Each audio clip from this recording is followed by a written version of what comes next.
Protect your DNA. BioPQQ can promote formation of new mitochondria. Infowarsstore.com. At the end of World War II, Operation Paperclip was launched by the Office of Strategic Services, the OSS, to smuggle known Nazi war criminals into the United States for recruitment into U.S. intelligence agencies. The Nazis were cleared to work in America after having their backgrounds bleached by the military. False employment histories were provided, and their previous Nazi affiliations were completely removed from the record. The OSS provided a model for the Central Intelligence Agency that was established in September 1947. The CIA specialized in propaganda, economic warfare, sabotage, and demolition. By the early 1950s, they controlled over 25 newspapers and wire agencies and had 3,000 plus employees engaged in propaganda. Journalists willing to promote the views of the CIA included members of the New York Times, Time Magazine, Newsweek, The Washington Post, and CBS Television. So that was just a part of a video that my good friend Darren McBreen put together talking about the shocking history of the CIA. Darren, what can you tell us about that? Any more? Well, we know from the very beginning of the creation of television and then to the creation of the CIA that they infiltrated the news media and they've been basically using your TV set as one big giant propaganda tool for a long time, right? And we're going to take a look at some clips from the past as well as how the news media is manipulating you now, present day. Well, I just want to say this. Why do you think they call it programming? That's right. It is television programming, right? Yeah. Well, we're going to take a look. The first clip I want to show you, this goes all the way back to 1991. And this was when a young girl, she testified before Congress. Millions of people saw this this was broadcast to millions of people all across the nation. This was instrumental in getting the U.S. public to back a war in Iraq. I was there. I saw the Iraqi soldiers come into the hospital with guns. They took the babies out of the incubators. Took the incubators and left the children to die on the cold floor. And little did we know, she wasn't just a hospital volunteer or worker as she claimed to be. She was actually the niece of an ambassador? Ambassador to Kuwait to the United States. And so that was one big giant lie.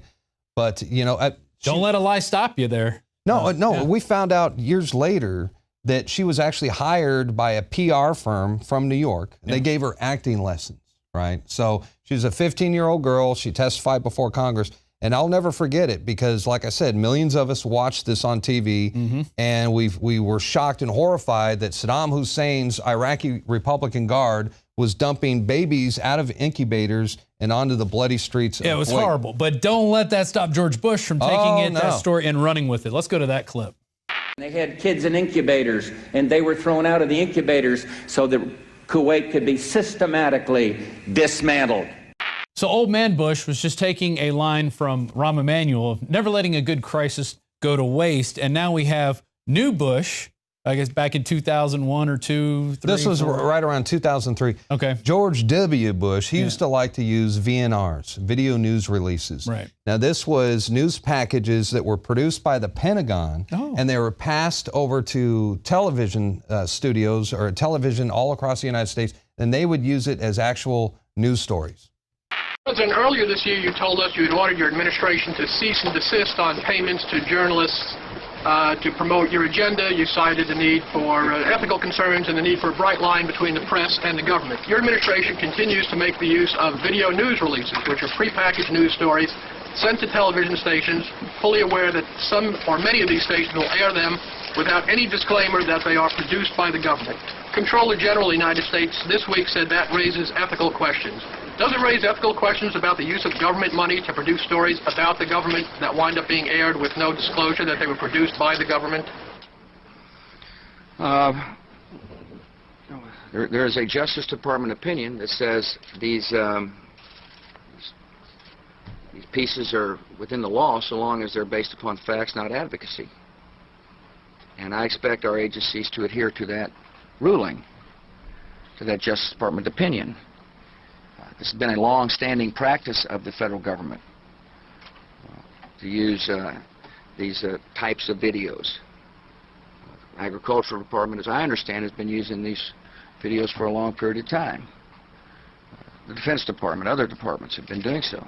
It's important that they be based upon the guidelines set out by the Justice Department. Now, I think it'd be helpful if local stations then disclose to their viewers if that's, that this was based upon a factual report and they chose to use it. But evidently in some cases that's not the case. So anyway. To guarantee that's happening by including that language in the prepackaged report. Yeah, I don't, look, oh, you mean a disclosure on George W. Bush and I? Well, some way to make sure it couldn't air without the disclosure that you believe is so vital. Ken, I mean, there's a procedure that we're going to follow, and the local stations ought to, if there's a deep concern about that, ought to tell their viewers what they're watching.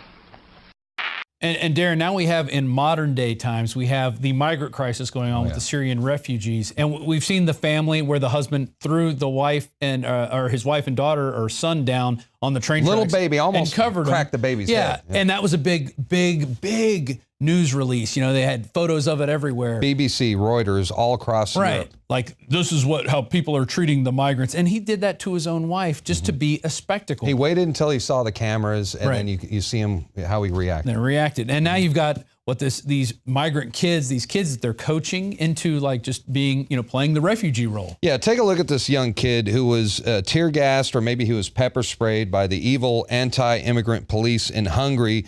This photo appeared in newspapers and television all throughout Europe. And this is to get you to feel bad and accept the tsunami of migrants that is pouring into your country and into your neighborhood.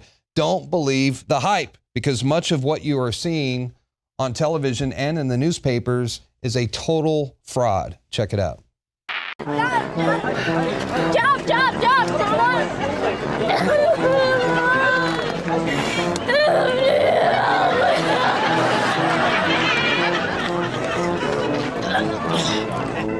So pulling the heartstrings of Americans and people worldwide to shove immigrants into our face and basically take down the standard of living of everybody around us. Now, going to the NFL. Here it is from Business Insider. Earlier last year, this is in May, the Pentagon paid 14 NFL teams $5.4 million to salute the troops. But by the end of the season in November, it was up to $6.8 million of taxpayer money to pro sports teams for military tributes. And that's our tax money being paid to teams who don't pay their own taxes. And this is paid patriotism. Right. That's what this is. So can you imagine?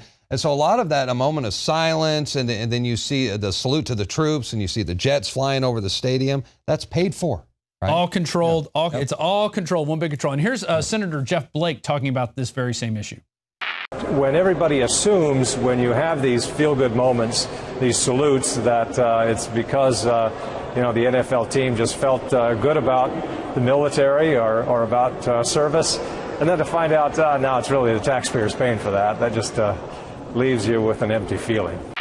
Darren McBreen, thanks for joining me. And don't forget, you out there watching this on YouTube, become a member of PrisonPlanet.tv. It supports everything you see here. The lights, the camera, the action, everything is all supported by your membership, which you can share with up to 20 people. So become a member today. And I do believe we have a visitor. Jeez. Oh, my God. Hi there. How's it going? Hey, Hillary. Shouldn't you be getting ready for a debate?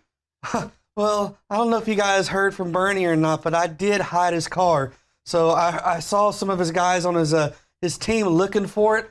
I blew it up. It's on fire, so he's not getting there. So I got plenty of time to make it out there to the debate. She Benghazi'd Bernie Sanders' car. Well, good luck. It's surely going to be a sideshow tonight with you and Bernie tussling together. Basically, issues of no significance. I can't wait to see how you're Well, I'm kind of upset. I was going to wear a pearl necklace, but it looks like Bill Clinton already gave it to someone. Well, and with that, that's the end of our show, folks. Thanks for joining us. We'll see you next time on the Infowars Nightly News.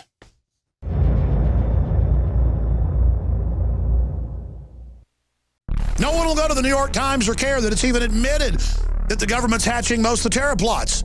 Or people will say, what are you doing? Endorsing radical Islam, saying it doesn't exist? I didn't say that. I said our criminal government is arming them, aiding and abetting them, protecting them to attack and kill us so they can take our freedoms. That's what I said. Never water yourself down just because someone can't handle you at 100 proof. It's the Alex Jones Show, because there's a war on for your mind. CNN, MSNBC, Fox News, Glenn Beck, and everybody else that runs around claiming that I'm saying there aren't any real Muslim terrorists. That's a load of crud, and you know it. Knockout is back. If you want a product that has 10 known ingredients that naturally get your body to relax, your brain to relax, so you get deep, restful sleep, Knockout's it. InfoWarsLife.com. L-theanine, hops flower extract, lemon balm extract, valerian root extract, chamomile flower extract, L-tryptophan extract, melatonin, and more. All organic, all the natural sources. It's the same price as leading brands of melatonin that are 3 milligrams a piece. It has 3 milligrams, the standard recommended dose for an adult, and it just synergistically puts everything in there. InfoWarsLife.com. That's InfoWarsLife.com, or call 888-253-3139. You are watching the Infowars Nightly News, which airs 7 p.m. Central at InfoWarsNews.com. And your support is helping us defend liberty worldwide.